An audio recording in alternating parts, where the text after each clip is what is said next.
Well, welcome and thank you to joining the October Lunch and Learn series featuring Bob Bradley. Bob's going to be talking about the 2020 election, history in the making. I think I won't do a long introduction to Bob because I think Bob's a well-known entity amongst many of you connected with the History Museum. The one thing I will ask is that if you do have a question, if you could put it in the chat function, and Bob will go ahead and address those questions at the end. It's my pleasure to introduce Robert Bradley, who is Professor Emeritus of Politics and Government at Illinois State University. Bob, we'll turn it over to you and look forward to hearing what you have to say about the 2020 elections. Well, I want to thank everybody that's watching this because it's an absolutely gorgeous day out there. And given the fact that you're willing to do this, says something about your commitment to learning and education. For those of you who are interested and want to ask me questions perhaps down the road or have a comment that you want to make about the election, you have my email there. I'm very attentive to email. The university has allowed me to keep that email, which is very nice for me because there's a whole variety of other people that use that email for some professional purposes. Anyhow, I want to get started.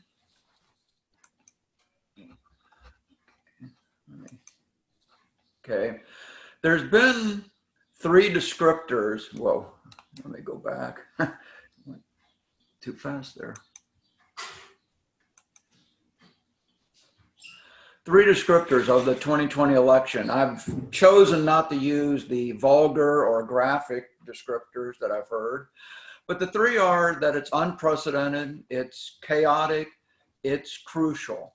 And I think a generally shared sentiment among a variety of people is, when will this be over? And we now have less than 30 days till the actual election date in November. And what I was going to do in this is go through some of the ways that this is unprecedented, some of the ways that it has been chaotic, and then also some reasons why this is a very crucial presidential election. In terms of unprecedented, one of the things that you've heard a lot about in the debates and other ways is there's going to be a lot more reliance on mail-in voting in 2020, more so than in history. In 2016 and 2018, which also were high marks for mail-in voting, about 25% of those who voted by mail-in voting. 5 states use mail-in voting as their primary voting method. That is actually distinguished. It's not all Democratic states. There's a Republican state, there's a swing state included among those 5. Some people are anticipating that in this presidential election, 35 to 40 could end up using mail-in voting as their primary voting method. All states permit mail-in voting. Mail-in voting is not a new or recent practice. It actually dates back to the Civil War, when the country thought about how do we allow those who are on the front lines the ability to vote. Because remember, when Lincoln ran for re-election, it was in the midst of the Civil War. In terms of mail-in voting currently, most states are making it easier. Almost every state, except for 5, has eliminated what is called the excuse requirement. A number of states had it that to do mail-in voting, you had to be a member of the military, you had to be traveling abroad, you had to have some type of sickness or something else that was preventing you from voting in person. Almost every state has eliminated that. Many states are now sending out ballots to all registered voters, and lots of states are taking a lot of effort to publicize it. Many states have added drop-in boxes or drop boxes for ballots, which weren't commonly used in all the states other than those 5 that had been using it historically. The Postal Service, anticipating that mail-in voting was going to increase, and this was before the COVID situation, they made a change in 2018, and what they did was added on an identifier to all mail-in ballots and then the envelopes on them, and also the ballots that were sent out. This made it easier to sort that and separate it from regular mail. This is why there was such a rigmarole about eliminating the sorting machines that was going on. And that was because the sorting machines were set up to use this identifier for mail-in ballots. If you eliminated the sorting machines, then this 2018 change became moot. It's predicted 70% of voters could use mail-in ballots.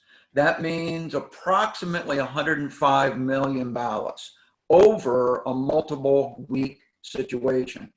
In a typical day, the Post Service deals with 470 million pieces of mail per day. So for those who say this is going to overwhelm the post office, no, it's not. And I could give you for the week before Christmas how many pieces of mail the post office deals with. It's over 1 billion. And so saying that this is going to overwhelm the post office is actually not accurate. Now, the big thing that has come up repeatedly from the president is that this is going to lead to all types of voter fraud. And just to make you aware, there are essentially 4 types of voter fraud. And I want to, and the reason why I'm emphasizing voter fraud is this is not fraud or other types of illegal or unethical activities being done by election officials. This is fraud in regard to voters. And one is using somebody else's ID, casting multiple ballots, people that are not eligible to vote, voting, and then counterfeit ballots, which is actually a fairly new thing that's just been brought up by the administration.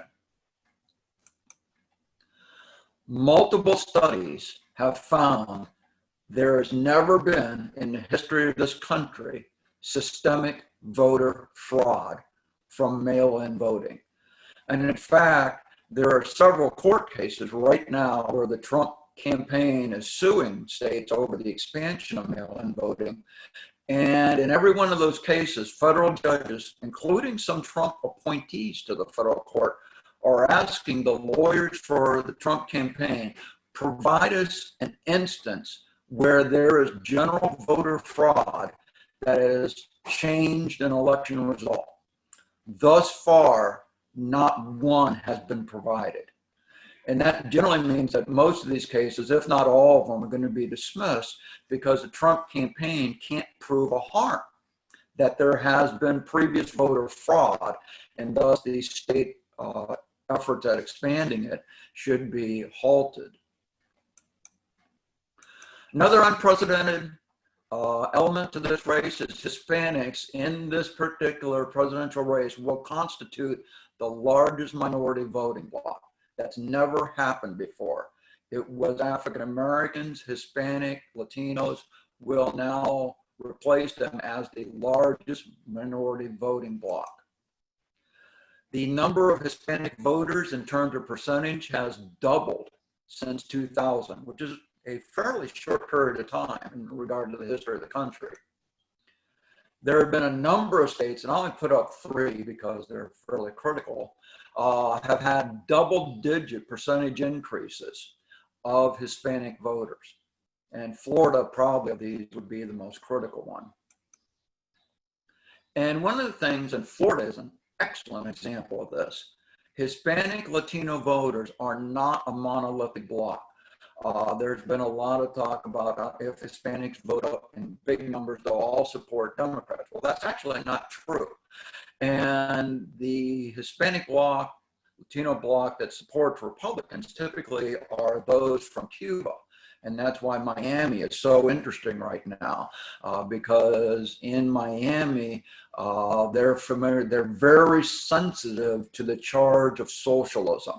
And that actually has worked very well for the Trump campaign in the Miami area. But in Tampa, where I have some residents some of the time, the Hispanic vote there is very different. And then if you get up to around Orlando, which is where most of the people who moved from Puerto Rico because of the hurricane located, that's a very different population group. And the Puerto Ricans, as you might imagine, are not wildly enthusiastic about the administration and how they handled the hurricane and the aftermath of the hurricane. Another unprecedented element is this is the most questioned Supreme Court nomination in regard to timing. And the reason for that is several things.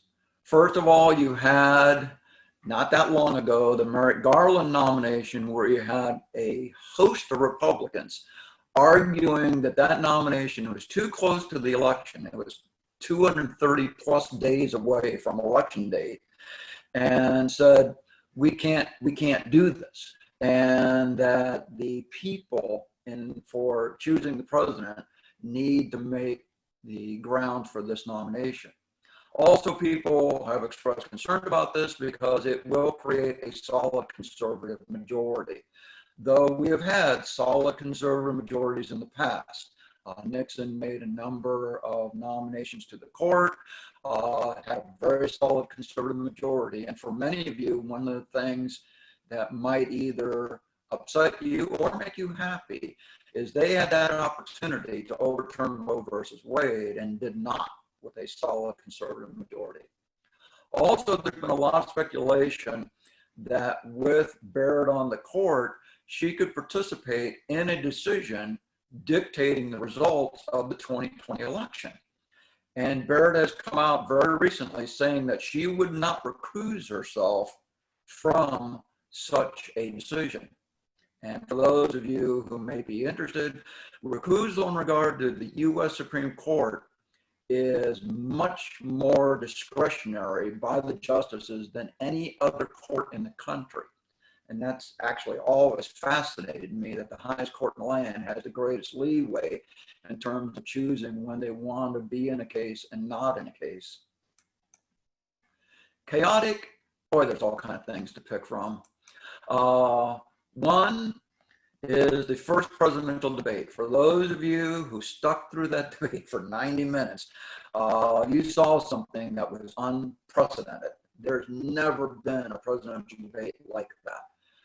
That debate had a greater impact on polling in regard to the presidential debate race than almost anything else. It had a greater impact than the National Party conventions, the New York Times continuing series of stories on taxes, the Atlantic story on the comments about soldiers, the revelations made in the book Rage about COVID-19 and downplaying it. The presidential debate had a greater impact than all of that. And what's interesting is the presidential debate, I mentioned Hispanics and Latinos down in the Miami area, it really changed a lot of their opinion on the presidential debate or on the presidential race. Another element of chaos, gee, we're in the midst of 3 simultaneous crises that are still ongoing. The COVID-19 crisis, the number of states that are reporting a increase in infections is now the majority of states. Almost a majority of states are reporting an increase in hospitalizations, a number of which, double-digit number, record hospitalizations. And then the economic impact just keeps hitting us. The number of business foreclosures is incredible. The number of restaurants that have closed throughout the country, number of restaurants that have closed in Bloomington Normal is incredible. And then the element of racial justice is ongoing, and the impact of the killing of George Floyd. And if that's not enough, we got California's essentially on fire, and plus parts of Oregon. And then we have the greatest number of hurricanes that have hit landfall in the history of the country. And this is indicated by the fact that they've run out of names for the hurricanes, and they're now using Greek names for the hurricanes. And that's all going on at the same time. Another element of chaos, the president is currently infected with COVID-19. And they did a poll, and the majority of Americans feel he did not handle his infection responsibly. Doctors have not been truthful and forthcoming about the president's condition, and that the president's not going to change his approach to dealing with the pandemic. And that's been really confirmed by a number of his recent tweets in regard to COVID-19 and some of his videos that he's released about COVID-19. What's interesting is in regard to each of these numbers, there's a majority of Republicans in the poll that say no on each of these questions. And that's very telling in a variety of ways. But if that's not enough, you have almost our entire chain of command in the military is in self-quarantine due to the infection. And you have the second in command of the Marine Corps, the second in command of the Coast Guard, who are currently infected with COVID-19. The White House is a bright red spot in a red area in terms of infection. There have now been more than 20 people, critical White House staff, that are infected with COVID-19. And the COVID relief talks that a lot of people are really sort of dependent on in terms of maintaining their lifestyle and various other things. Well, it was taken off and now it seems to be back on, and part of it is off. We don't know where it's at. And I'm not sure if anybody knows where it's at. And then we have more election litigation, more lawsuits have been filed in regard to this election already than ever been filed before. And this is only going, this may be, well, the tip of the iceberg in terms of lawsuits in regard to this election. And that's one of the things I've always commented on that I think is a disservice to American democracy, is that it ends up being judges dictating election results rather than us, the people. And that bothers me immensely. Crucial? Oh, there's all kinds of reasons. We have some governing principles of our former democracy that have really been called into question. Is it true that no one's above the law? Is it possible that we may not have, in the first time in the history of this country, not a peaceful transfer of power? It's one of the things I've always told people, and it's one of the things that other nations have always looked to us at, that regardless of how heated debates have been, how heated the dialogue has been, it's always been that we've had a peaceful transition in power. Maybe not this time. And then the legitimacy of our elections is being called into question on all manner of way, not only in terms of mail-in ballot, but something that I think is actually more serious and much more likely, and that's foreign interference. And what are we doing to preserve our elections from those from outside this country who really want to shape election results? Constitutional principles and provisions. Checks and balances. What are we going to do about executive power? The Electoral College has been called into question. And depending on the election result, those calls could get a lot louder after 2020.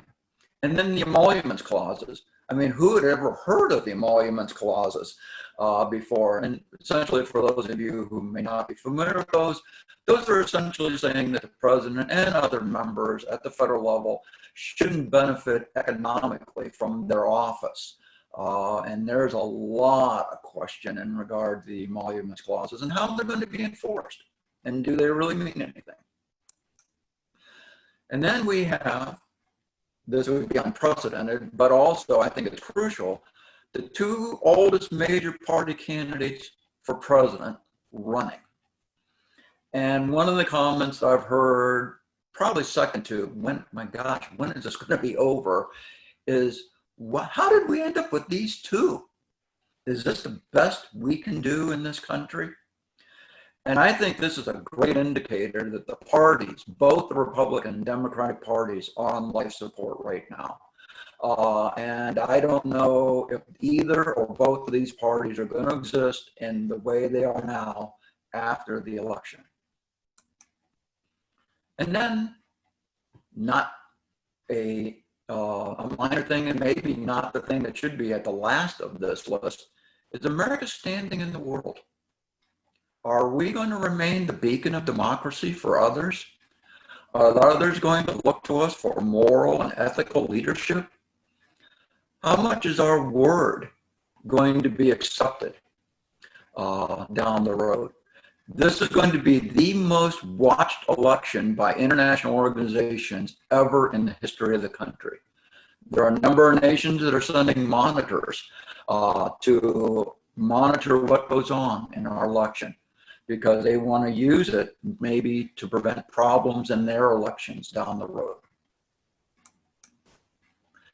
In this election, the choice of the president is made by the Electoral College. There are 538 electoral votes. You need 270 to win.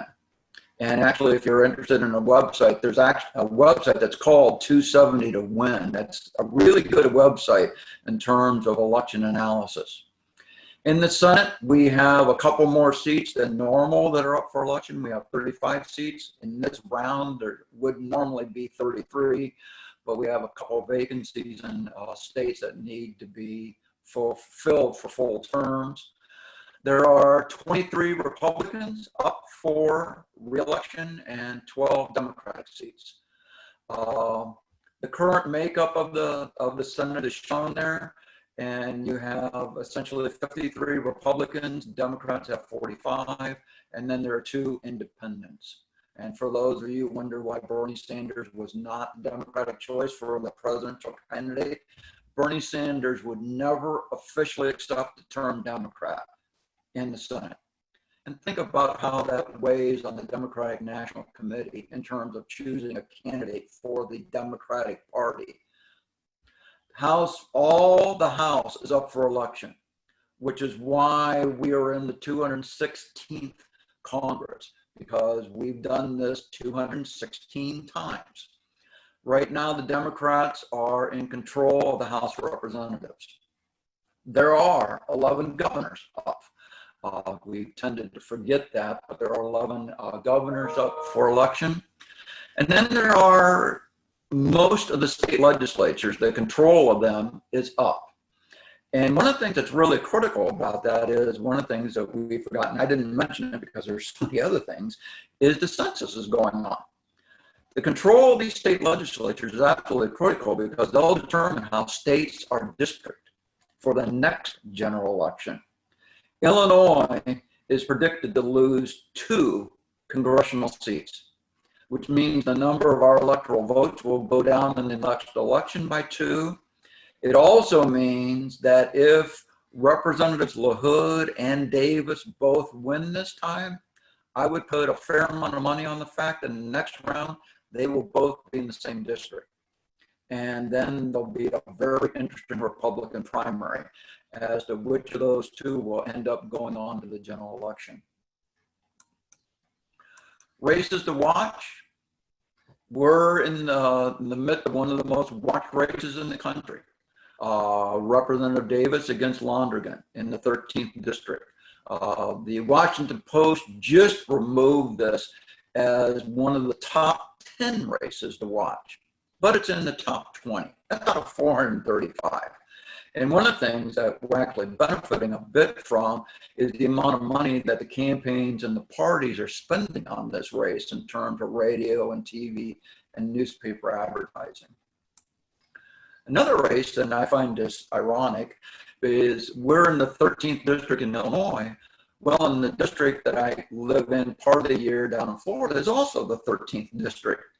And it might be the most watched district in regard to the presidential race. That includes Pinellas County, and this is the area that includes Clearwater, Dunedin, St. Pete, and some other places. This district went heavily for Obama 2 times and then went to Trump by about 1 percentage point in 2016. They argue if this district goes for Biden, Florida will go for Biden. And the incumbent in this race is Charlie Crist, who's a Democrat, but was the Republican governor of Florida for a while. Interesting. Other races to watch, the Alabama Senate race. If Doug Jones, the incumbent, wins as a Democrat that Senate seat, the Republicans are in for a very long night. He is the most vulnerable incumbent this cycle. And he's running against what some people would call a legend in Alabama. The guy used to be the former football coach of Auburn. Georgia Senate races. These are both considered to be swing or toss-ups. And that's interesting in regard to history, that Georgia. They're asking that I check your mic. Oh. Okay. Crackling. Technical issues. Go ahead. Okay. The main Senate race is interesting because you have Susan Collins. If Susan Collins loses, what does that mean for moderates in Congress? Because she is regarded as one of the most moderate Republican senator, maybe the most moderate Republican senator. And if she loses, what does that say in regard to bipartisanship and the impact of moderates in Congress? And for those of you who want to stay up later in the night, pay attention to the Arizona and Colorado Senate races. If the Democrats win both of the seats in Arizona, that means they're well on the way to being a majority in the Senate. And if they win Colorado, that probably means also that they're on their way to being a majority and having the majority just solidified in the Senate. So with that, I thank you for your attention and urge you, if you've not already done so, to please vote. And for those of you wondering, there have already been 5.5 million votes cast. And that's a 4,000% increase over the amount of early voting in 2016. So people are interested in this election. And so if you've not voted already, please do so. Now I'm going to stop the share and go to my chat function. Questions for Bob?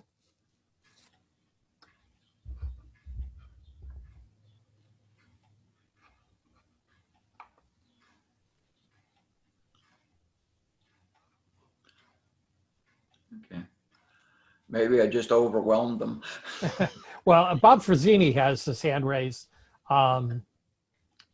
Is there a way we can unmute him so he could ask a question? Or Rob, can you put your question in the chat box? I can unmute him if that's preferred. Yeah, why don't we? Okay. All right, you should be able to, you should have a prompt on your screen to be able to unmute your mic now, Rob, if you want to ask a question.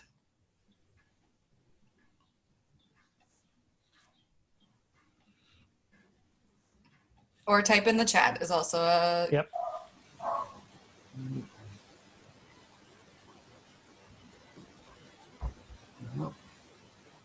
Rob?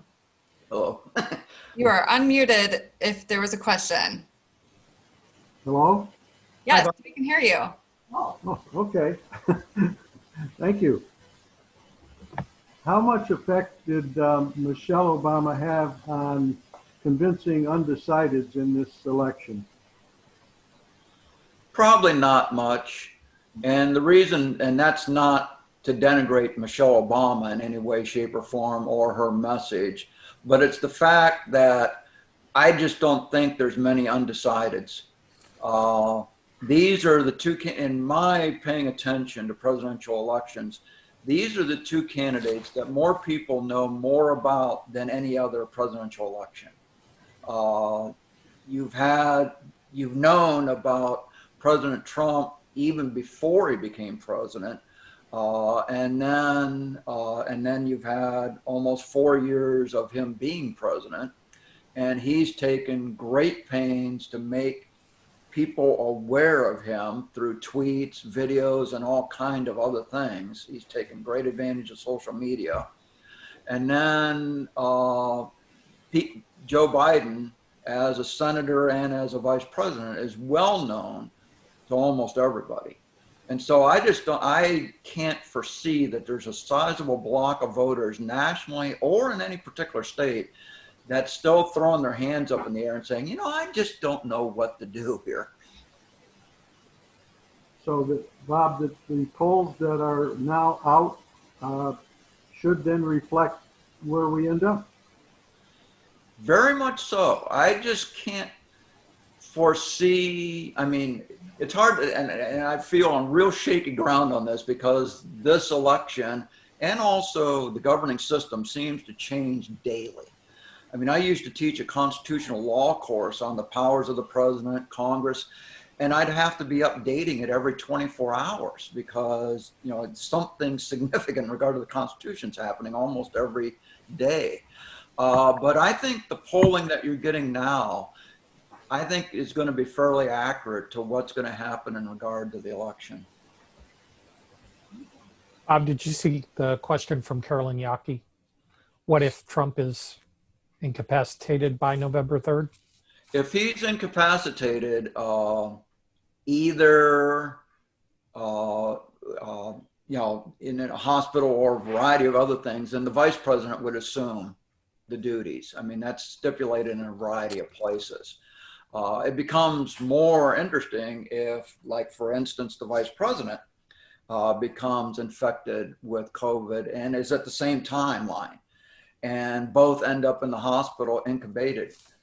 Then you have to get into the Presidential Succession Act, and it would be ironic in so many ways that Speaker of the House, Nancy Pelosi, then would become acting president. Bob, we have another question about, you spoke of the parties moving toward significant restructuring. Do you anticipate the end of the party system as we know it? And what do you think would emerge in its place? I think we have so many rules that lead to a two-party system without third parties that one of the things that's going to have to happen basically at the state level is you're going to have to change how districts are done and how elections are done. Instead of going to a plurality winner, you go to a proportional representation. And I'm not sure if people are ready for that yet. That'll be very interesting. But right now, there's a lot of people saying, you know, a third party could help because we have these two people, and a third party maybe would bring a different element that we sorely need. But it would take a lot to get away from the two-party system. I think what the two parties are going to do is move away from the national conventions.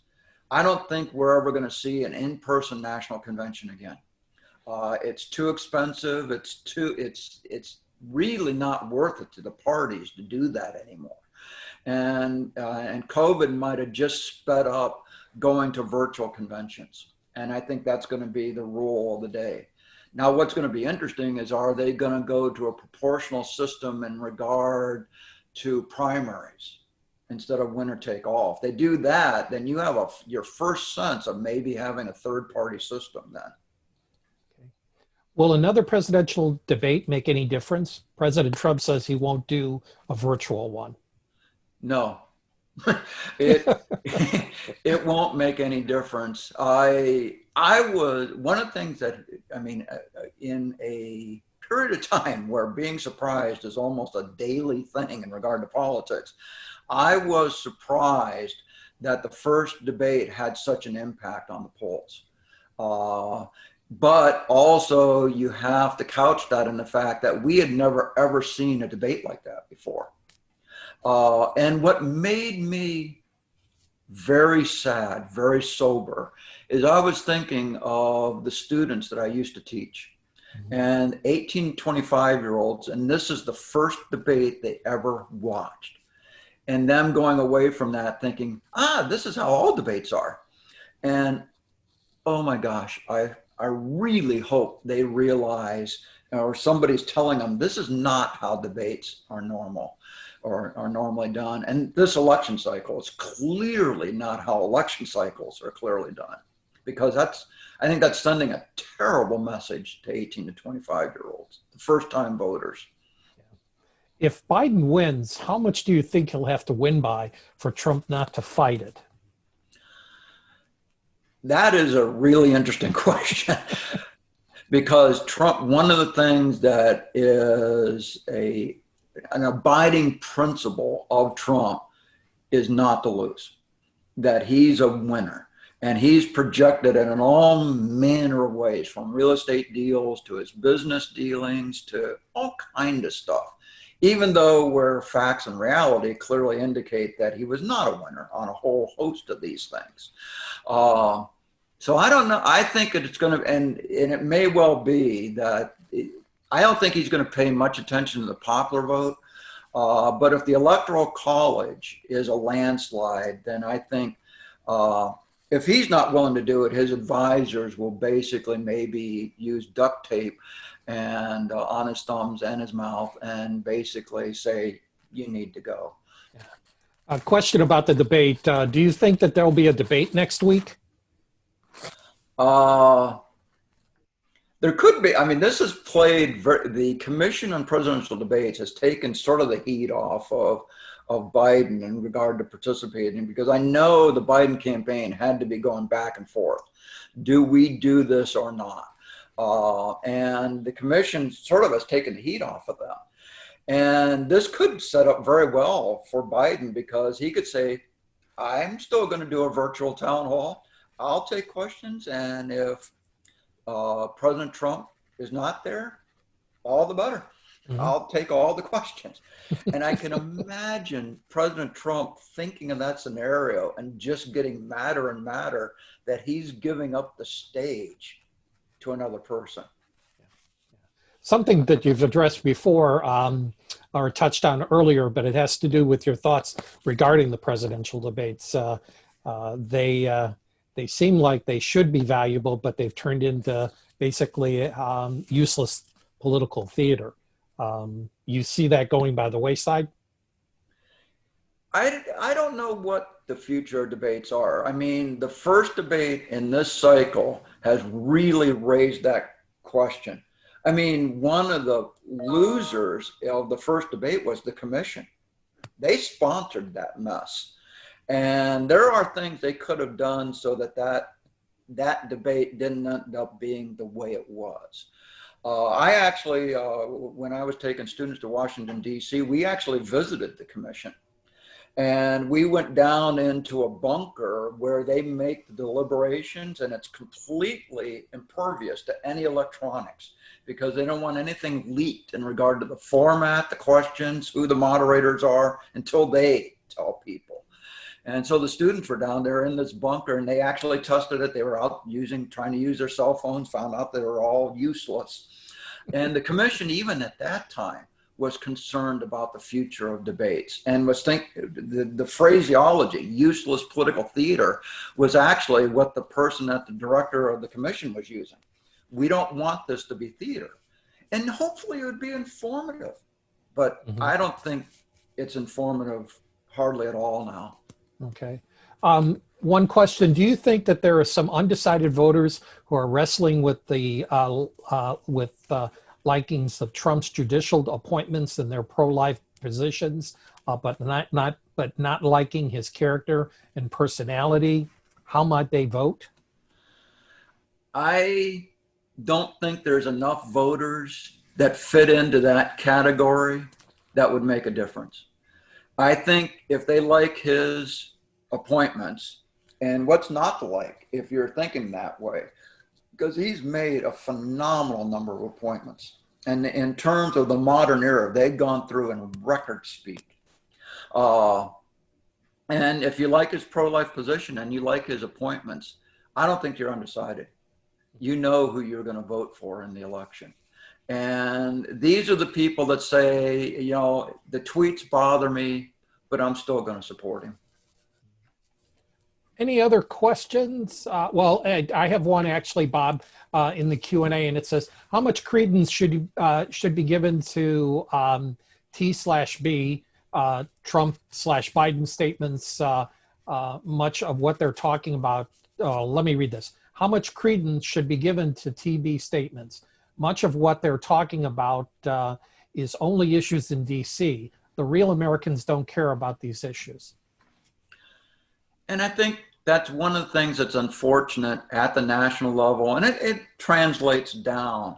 A lot of statements made by candidates are addressing their core supporters. You've heard that term a lot. That translates not only at the presidential level, but Senate races, congressional races, and others. That doesn't speak well for the state of our democracy, that they're not actually trying to persuade people that could be persuaded, but they're trying to make sure that their supporters turn out and vote. And that's what a lot of the dialogue is. We're making sure that those who support us will turn out and vote. And they're not addressing the undecided. They're not addressing what I call the true swings, the true independents. And that's one of the reasons why the parties might be on the way out, because the number of people that say they're independents is growing almost astronomically. And the number of people that are committing to either being a Republican or Democrat is dropping. I mean, those do go hand in hand. And that's something that the parties are going to have to address. Any other questions that people would like to ask? I think we've got an opportunity for at least one more question. If someone would like to either type it in or ask to have their hand raised. Okay. I'm not seeing anything. Bob, are you on your part? Oh, do you think the Lincoln Project ads have made any difference? Some of the best, and for those of you who are not familiar with the Lincoln Project, this is essentially a number of Republicans, some of whom are well known, basically orchestrating a campaign against President Trump, against his reelection. Some of the ads that I've seen from the Lincoln Project are some of the best ads I've seen. I mean, regardless of Republican or Democrat, they are just well-crafted ads. Now, the problem with the Lincoln Project is, do they have the financial resources to share those ads nationally? And I'm not sure what their strategy is in regard to those ads. I've seen them because people have been sending them to me, because I used to teach campaign politics, and I'm still sort of known for that, not only in this area, but broader.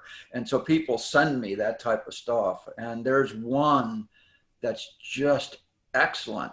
And it's basically, the whole dialogue is by Lindsey Graham.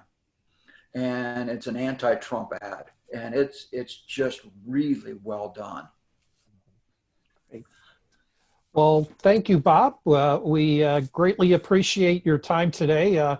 Very interesting topic and very real for all of us on this webinar today. Jeff, I'll turn it over to you. Yes, thank you. Thank you, Carl. As always, Robert, very fascinating. I'm especially fond of your plain speak, and just leads me to the question, if you have any political ambitions yourself, because we need more of that. We'd like to thank Illinois Wesleyan University, of course, and their staff. And like I say, Bob, always a good time to have you on. And in particular today, I also want to thank our museum's curator of digital humanities, Tori Moray, for moderating for us today. And we'll invite you out next month as we and join us for a discussion with Jamie Mathy, 5G, high speed, and antennas everywhere. So until then, I would say, if you haven't, as Bob encouraged us to do, vote and be safe.